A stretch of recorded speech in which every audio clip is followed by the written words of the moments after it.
आज भूल गया। हाँ.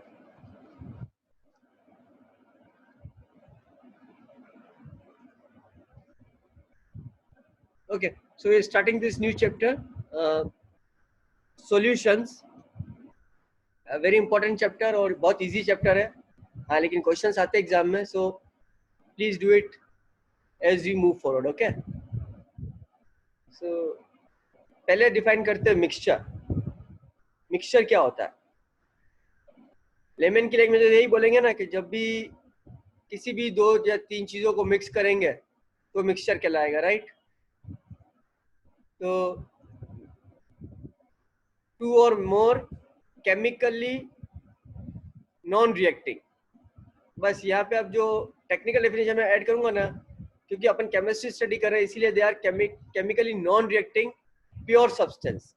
दूसरी डेफिनेशन आ गई कि वो दे आर प्योर सब्सटेंस, वो ऑलरेडी एडल्ट्रेटेड नहीं है ना. लाइक सपोज कोई चीज ऑलरेडी एडल्ट्रेटेड है और उसको किसी और में ऐड करेंगे तो फिर वो मिक्सचर नहीं बनेगा. ओके, सो और अगर वो केमिकली रिएक्टिंग है तो रिएक्शन हो जाएगी और दो रिएक्टेंट मिलके एक नया प्रोडक्ट बना देंगे. So two or more chemically non reacting pure substance, उसको अपन मिक्सचर बोलेंगे. मिक्सचर दो कैटेगरी के होंगे, either it's a heterogeneous mixture or it's a homogeneous mixture. Heterogeneous mixture का मतलब होता है डिस्टिंक्ट फेसेस, यानी कि जो दो या दो से ज्यादा जो भी तुम लोगों ने कंपोनेंट्स ऐड किए हैं वो तुम लोगों को अलग से दिखेंगे. You can easily distinguish between it. जैसे अपन ने चाय पत्ती में शक्कर को मिलाया, right? We mix tea in sugar, not in water. हाँ, then you can clearly see the particles of tea and sugar separately. उसके अलावा भी सपोज अगर तुम लोग ये भी करो, क्या बोलते हैं, पानी में if you add oil, water and oil, you can clearly see that the oil will float over the water. Okay, so oil and water will not mix. You can always see the two distinct phases, even though both are in the liquid phase, but एक clear boundary होती है water की layer और oil की layer में. So when the distinct phases are easily visible, then we say that the mixture is heterogeneous mixture. Second is homogeneous mixture. Then I can clearly say कि homogeneous mixture का क्या मतलब होगा कि वो सिंगल फेस में होगा. You cannot identify or you cannot see the components separately by your naked eye or whatever. Okay, जैसे कि अगर अपन पानी में शक्कर को मिला देते हैं या नमक को मिला देते हैं या दूध में पानी को मिला देते हैं, then both the components mix together and form a single phase solution, something like single phase mixture, not solution. Solution आगे define करेंगे. Composition and properties are uniform throughout the mixture. This is another important point, that is the composition and properties are uniform throughout the mixture. इसका क्या मतलब हो गया कि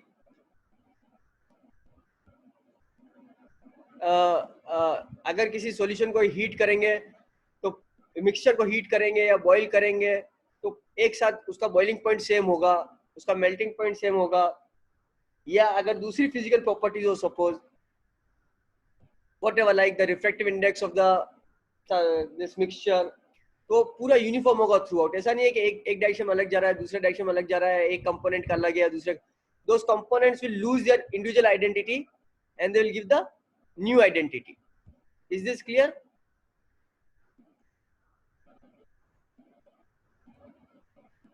now we come to the definition of solutions. Mixture समझ में आ गया था, अब अपन सॉल्यूशन की बात करेंगे. What is solution? Solution is basically a homogeneous mixture of two or more than two components. When we add two or more than two components together, then what we get is solution, and that is basically a homogeneous mixture. अगर heterogeneous है तो solution नहीं कहलाएगा. So when we add two or more components, then what are the components of the solution known as? There are two components of the solution. One is solvent and the another is solute. Okay, you may add 2 or more than 2 components. उसमें से एक ही component है जो कि solvent कहलाएगा, एक ही component solvent कहलाएगा और बाकी सारे कंपोनेंट जो होंगे वो सब सॉल्यूट कहलाएंगे। जैसे तुमने पानी में शक्कर भी मिला दिया, नमक भी मिला दिया, दूध भी मिला दिया, सब कुछ मिला दिया, तो उसमें से एक ही कंपोनेंट सॉल्वेंट कहलाएगा और बाकी जो भी कंपोनेंट्स तुमने ऐड किए वो सब सॉल्यूट कहलाएंगे। ओके, तो सॉल्वेंट किसको बोलेंगे?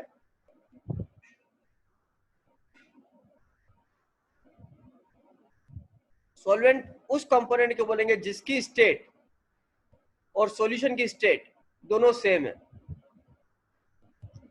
अगर कोई एक कंपोनेंट लिक्विड फेज में एग्जिस्ट करता है और जो मिक्सचर हमने बनाया होमोजीनियस मिक्सचर वो भी लिक्विड फेज में एग्जिस्ट करता है, तो वो लिक्विड वाला जो कंपोनेंट है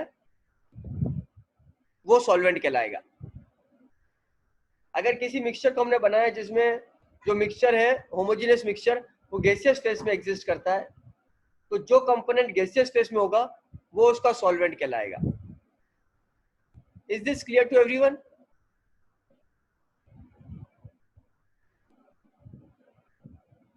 is this clear to everyone? ये बहुत बेसिक डेफिनेशन चल रही है यहाँ पे and you have to understand the definition very clearly. ठीक है, अब अगर जैसे मैंने दो कंपोनेंट ऐसे लिए जिनका फेज सेम है, सपोज दोनों ही लिक्विड है, तो फिर सॉल्वेंट किसको बोलेंगे? देन ओके, ये तो एग्जांपल दे दिया। एक शुगर सिरप है which contains 60% of sugar and 40% of water, तो जो सॉल्वेंट है वो वाटर है because the state of the solution is liquid. मैंने बोला ना कि सॉल्वेंट किसको बनाएंगे? जिसकी स्टेट और सॉल्यूशन की स्टेट सेम है। इवन तो यहाँ पे शुगर ज्यादा क्वांटिटी में है और वाटर कम क्वांटिटी में है, लेकिन क्योंकि final state of the solution जो है वो वाटर है, लिक्विड है, इसीलिए सॉल्वेंट वाटर कहलाएगा। अगर सॉल्वेंट और सोल्यूट दोनों का सेम फेस है, यानी दोनों लिक्विड है या दोनों सॉलिड है या दोनों गैस है, then the one present in the larger quantity is known as solvent. Is this clear? तो सॉल्वेंट डिसाइड करने के दो क्राइटेरिया हो गए। पहला क्राइटेरिया तो ये हो गया फेस, सॉल्वेंट का फेस और सॉल्यूशन का फेस सेम होगा। लेकिन अगर दो कंपोनेंट सेम फेस में है या सेम स्टेट में, यूं बोलूंगा मैं, तो फिर जिसकी क्वांटिटी ज्यादा है वो सॉल्वेंट कहलाएगा और जिसकी क्वांटिटी कम है वो सोल्यूट कहलाएगा। All the other components present in the solution other than the solvent are known as solute. All components other than the solvent. अब जितने भी कंपोनेंट तुमने ऐड किए, 2 हो, 3 हो, 4 हो, जितने भी हो, उसमें से एक सॉल्वेंट कहलाएगा और बाकी सब सोल्यूट कहलाएंगे। In this chapter we are only going to study binary solution. इस चैप्टर में हमारे को सिर्फ बाइनरी सॉल्यूशन ही स्टडी करना है and binary solution consists of only 2 components. तो उसमें से एक सॉल्वेंट होगा और एक सोल्यूट होगा। Is this clear? You move ahead.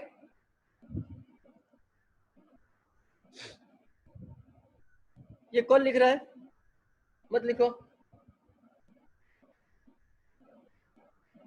ये तो कुछ नहीं, एक टेबल था जो मैंने सिंपली एनसीईआरटी बुक से ले लिया है, तुम लोग देख सकते हो for your information.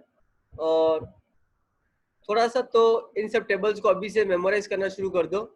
JEE mains में कभी कभी ये जो तुम्हारे एनसीईआरटी में रटने वाले टेबल बने ना, उसके बेसिस पे एक मेमोरी बेस्ड क्वेश्चन आ जाता है। सो आई डोंट नो कि कौन सा मेमोरी बेस्ड क्वेश्चन आएगा। सो इट्स बेटर कि इन सब टेबल्स को अभी से याद करना शुरू कर लो और मेमोराइज करना शुरू कर लो, क्योंकि एक दिन में रटना बहुत मुश्किल होता है सारे टेबल्स को। और फिजिक्स और केमिस्ट्री में बहुत सारे ऐसे टेबल्स बने हुए हैं जिसमें से मेमोरी बेस्ड क्वेश्चन हर बार जेईई मेंस में आते हैं। जस्ट गो थ्रू इट, इसमें कुछ रॉकेट साइंस भी नहीं और कुछ समझाने का है भी नहीं।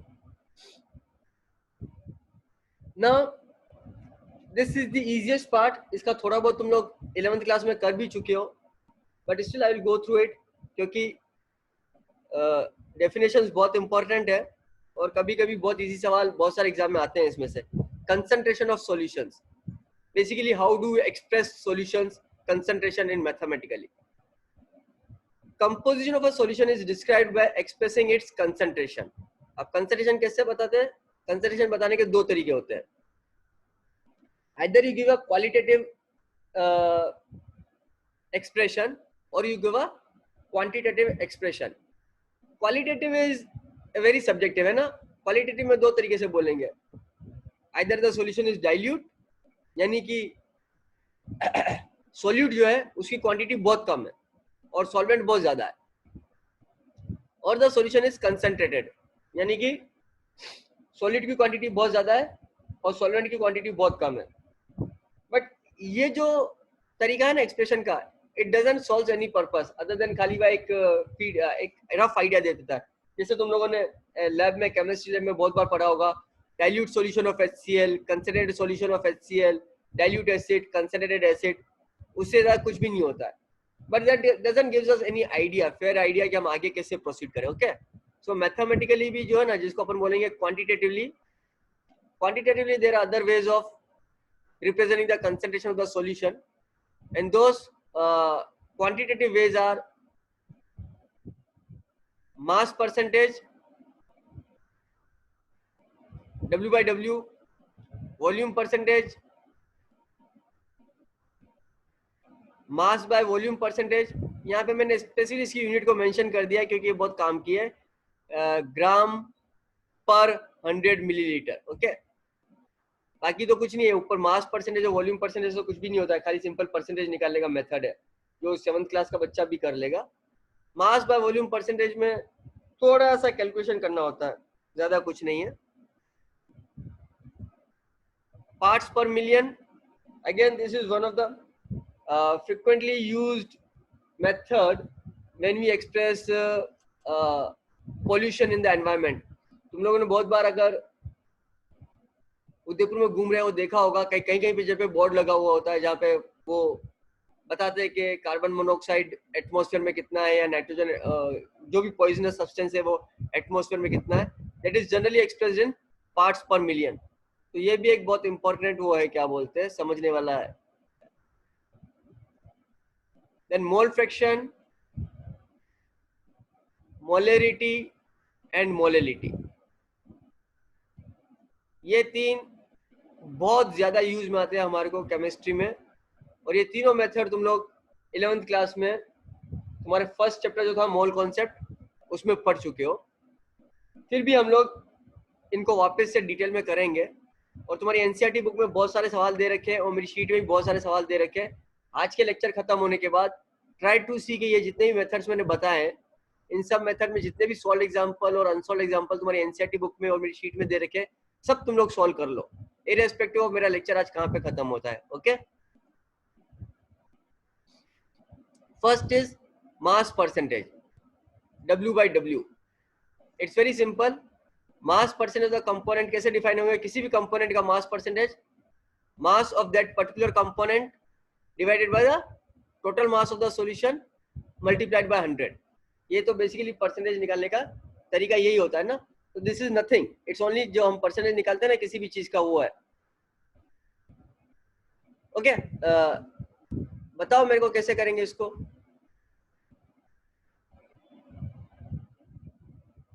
Find composition of the component of the solution described by 10% glucose in water by mass.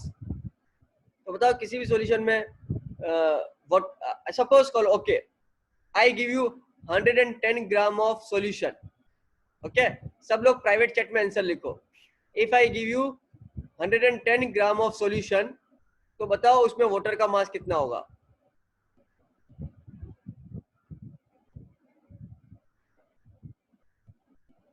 If I give you 110 gram of solution,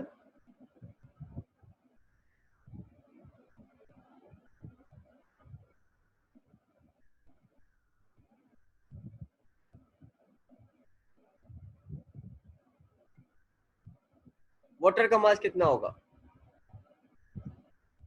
Devansh, water का मास पूछ रहा हूं. यशा, वापस करो. बाकी सब I have given you 110 gram of solution.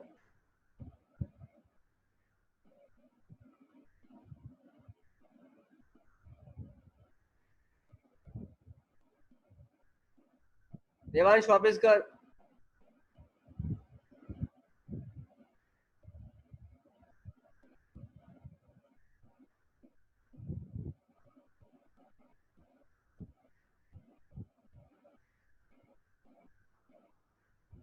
इतने वापस करो.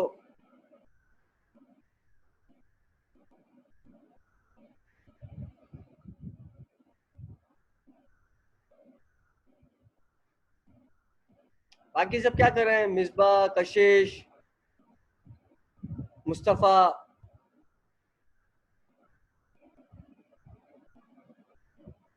मुझे वापस कर.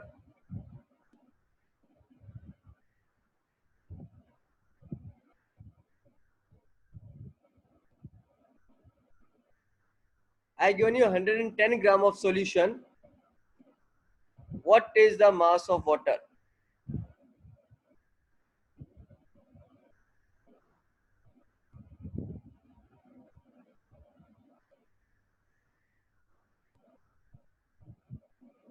मुझे वापस कर.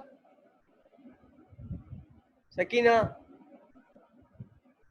कशिश, मिसबा, हितेन, शुभम. तुम सब कैंसर नहीं आ रहे हैं. मुस्तफा क्या कर रहा है? गलत कर रहा है. खुश गलत है.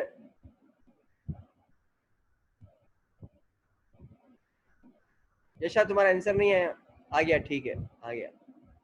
कशिश क्या कर रही हो? Misba, where is your answer?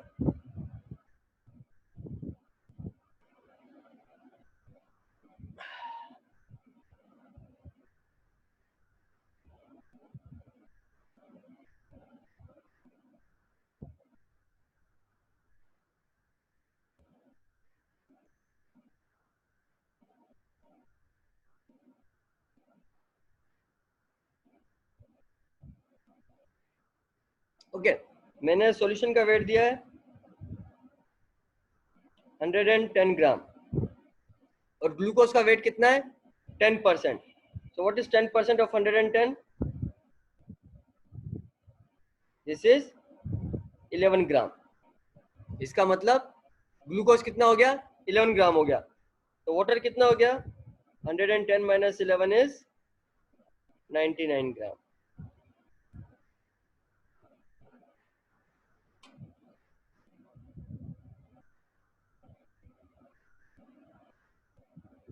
It doesn't matters कि तुम लोग गलत करते हो. हाँ, what matters to me is तुम लोग ट्राई करते हो. ट्राई करना ज्यादा जरूरी है. सही करना और गलत करना तो बहुत बात की बात है. ओके, अगर तुम ट्राई करोगे तो आज नहीं तो कल सब कुछ सही करोगे. जिन लोगों ने ट्राई नहीं किया है, दैट्स नॉट गुड. हाँ, सबको समझ में आ गया? समझ में आ गया सबको?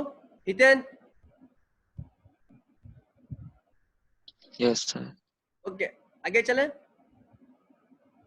मिसबा, तुमने ट्राई क्यों नहीं किया?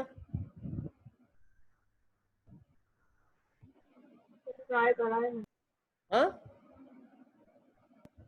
ट्राई करा था. मेरे को भेजा नहीं तुमने.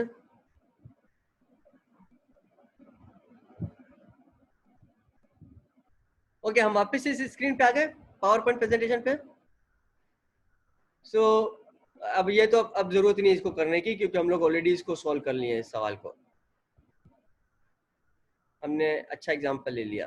सो इंडस्ट्रियल एप्लीकेशन इसका बहुत यूज होता है. कमर्शियल ब्लीचिंग सॉल्यूशन को जैसे contains 3.62 mass percent of sodium hypochlorite in water. I think आजकल ये सोडियम हाइपोक्लोराइट ही मार्केट में काफी फेमस हो रहा है, used as a bleaching agent और सैनिटाइजेशन के लिए. यही कंपाउंड चल रहा है ना? इसी का नाम चल रहा है कि किसी और का नाम चल रहा है? I don't know. एनीवे, आगे चलते हैं. वॉल्यूम परसेंटेज, इसमें भी कुछ भी नया नहीं है. जैसे मास परसेंटेज है वैसे वॉल्यूम परसेंटेज है. You define simply volume percent the component is volume of that component divided by the total volume of the solution into 100. Volume of the component divided by total volume multiplied by 100. If I do the same exercise, Find the composition of the component of the solution described by 10% ethanol solution in water. Okay. So if I give you 150 milliliter of the solution, what will be the volume of ethanol in that solution? 10% of ethanol है और मैंने तुम्हारे को कितना दिया है 150 millilitre of the solution. बताओ volume of ethanol कितना है और वॉल्यूम ऑफ वाटर कितना है?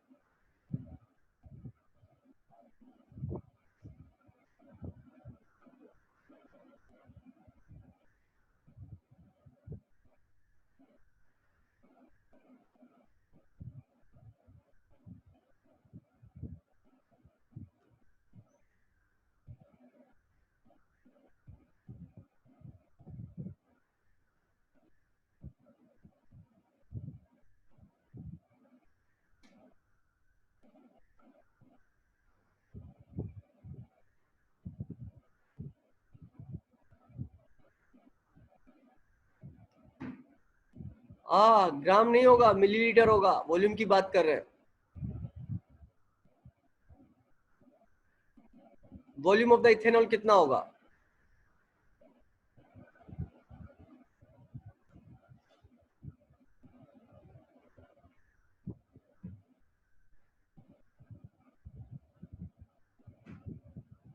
फिफ्टीन परसेंट ऑफ द 10% है, सॉरी, हाँ 10%. और मैंने 150 ml दिया है. आहा, जीशान क्या कर रहा है? सिंपल अरिथमेटिक है.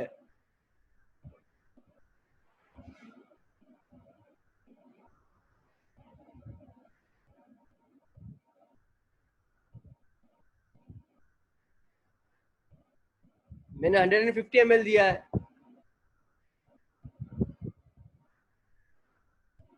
सो 150 ml का 10% कितना होगा? It will simply 15 ml. तो इथेनॉल 15 ml होगा. तो वाटर कितना हो जाएगा? 135 ml. Again like Kashish, Shubham, reply is not coming from you. Shubham क्या बात है? सिंपल. हाँ, परसेंटेज निकालने नहीं आते तुम्हारे को?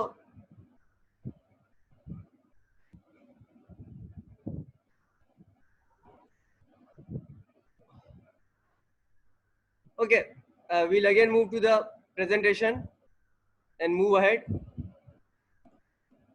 So I don't have to discuss this क्योंकि अपने solution discuss कर लिया इसका. Again it has some क्या बोलते हैं, solution containing liquids are commonly expressed in this unit. देखो इन सब के कहीं ना कहीं अलग अलग इंडस्ट्री में एप्लीकेशन होते हैं. फॉर एग्जाम्पल इसी चैप्टर में हम लोग एंटीफ्रीज करके कुछ पढ़ेंगे, which is basically used in क्या बोलते हैं कोल्ड कंट्रीज, जहाँ पे बर्फ नहीं जम जाए फटाफट. Ethylene glycol is added as a in the coolant in the car, ताकि उनका जो कार का जो कूलेंट होता है ना पानी, वो बर्फ नहीं बन जाए और वो व्हाटएवर. सो ऐसे सॉल्यूशंस को हमेशा वॉल्यूम बाय वॉल्यूम में रिप्रेजेंट करते हैं. And the reason I am just mentioning these facts here कि तुम लोग एनसीईआरटी बुक से इन फैक्ट्स को याद रखोगे for simple exams like JEE mains and दूसरे कॉम्पिटिटिव एग्जाम में. ये फैक्चुअल डेटा जो है ना वो भी सवाल बन के आ जाता है. Mass by volume percentage, it is commonly used in medicine and pharmacy. Again usage part है. It is a mass of the solute dissolved in 100 milliliter of the solution. Remember very clearly the definition. Mass of the solute. What is the mass of the solute dissolved in 100 milliliter of the solution, and it is expressed in gram per 100 milliliter, and it is also known as the strength of the solution.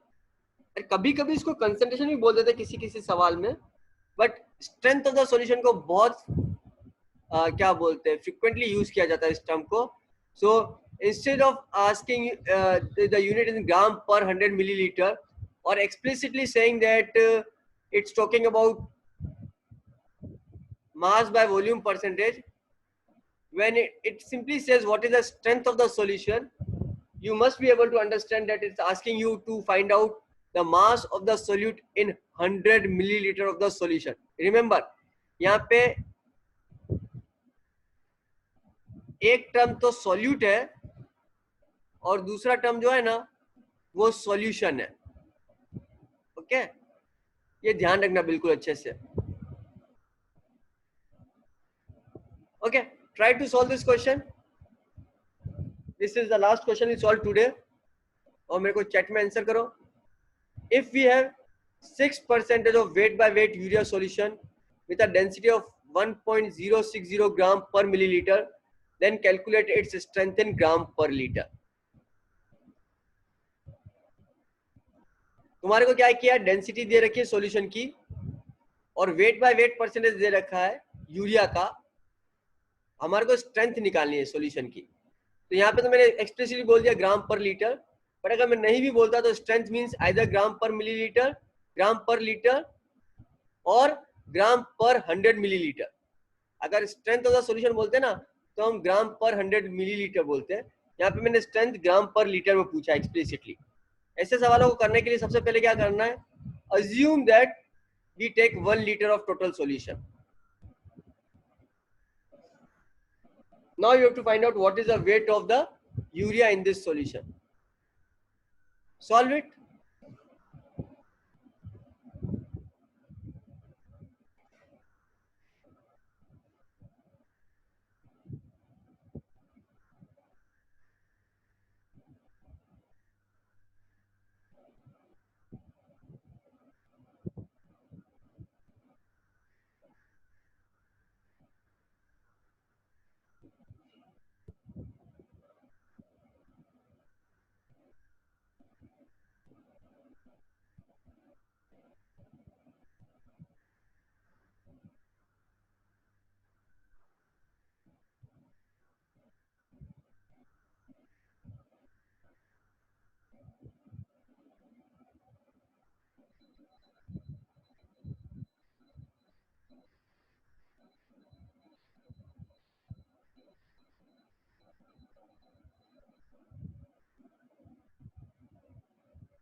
तुम सब लोग एक ध्यान रखो हाँ, कि मैं teacher हूँ और तुम लोग स्टूडेंट हो.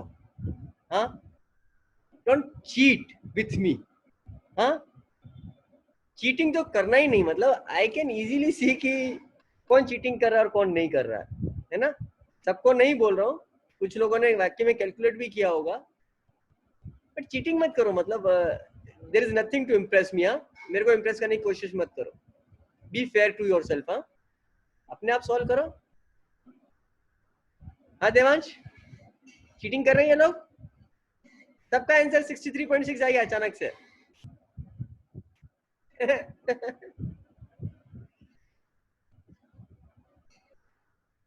मुझे तेरे को चीटिंग करना नहीं आती है.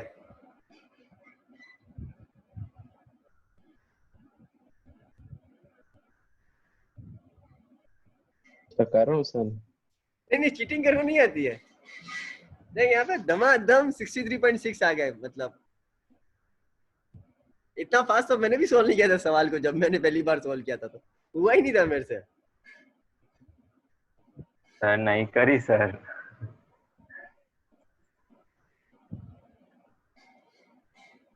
क्या बोलता है देवांश? हाँ फरदीन, इतना फास्ट कर सकते हैं ये लोग? क्या पता। अपन इतने डफोर भी नहीं है कि अपने को इतना टाइम लगता सवाल को सोल्व करने में।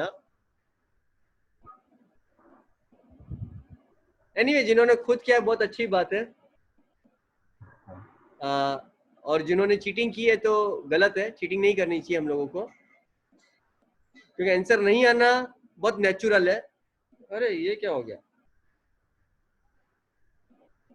और फटाफट आंसर आ जाना नेचुरल नहीं है। So if I take 1 litre of the solution, तो उस 1 लीटर सॉल्यूशन का वेट कितना हो जाएगा? Density is 1.060 gram. So 1 litre solution का वेट हो जाएगा 1060 ग्राम। अपने को क्या दे रखा है? 6% बाय वेट ऑफ यूरिया। तो सॉल्यूशन का वेट है 1060 ग्राम और यूरिया कितना है? 6%। सो 6% of 1060 will be, I think 63.6 है ना? सबका 63.6 आया, तो that means 63.6 gram of urea is present in, इसमें प्रेजेंट है 1 लीटर ऑफ द सॉल्यूशन। और मैंने यही तो पूछा है कि calculate its strength in gram पर litre. So the strength in gram per liter will be 63.6 gram per liter.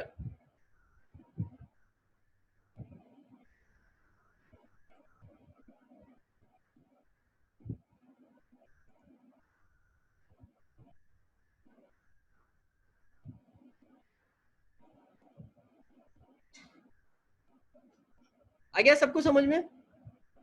कोई डाउट है किसी को?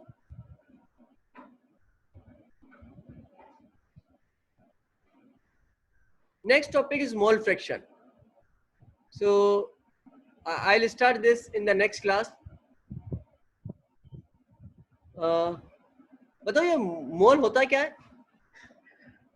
मोल कैसे निकालते हैं? How many mole? मुदित,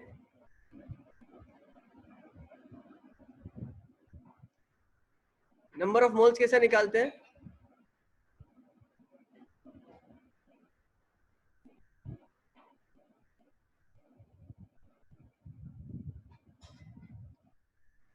समीना,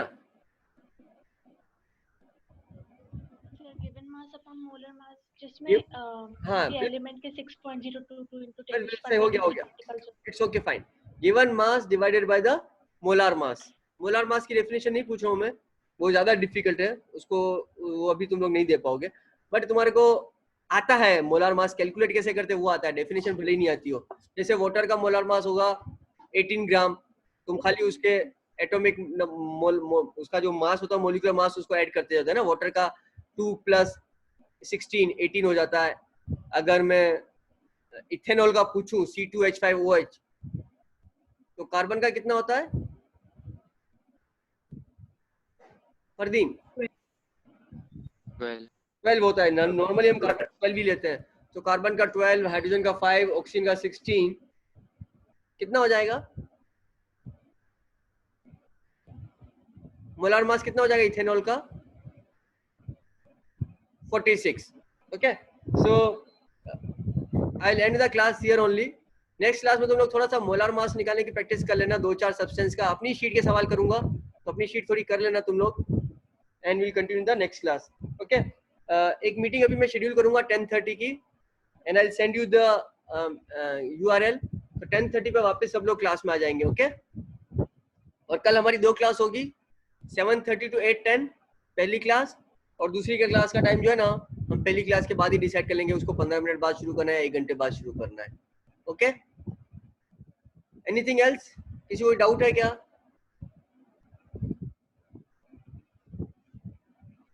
किसी को कोई डाउट है? अगर बायो की क्लास हो तो सर? कब? सर अभी मैम लेती है सर, 2 हफ्ते में 2 बार सर। तो आज मैडम का मैसेज आ गया क्या बायो की क्लास के लिए? नहीं सर, आज तो नहीं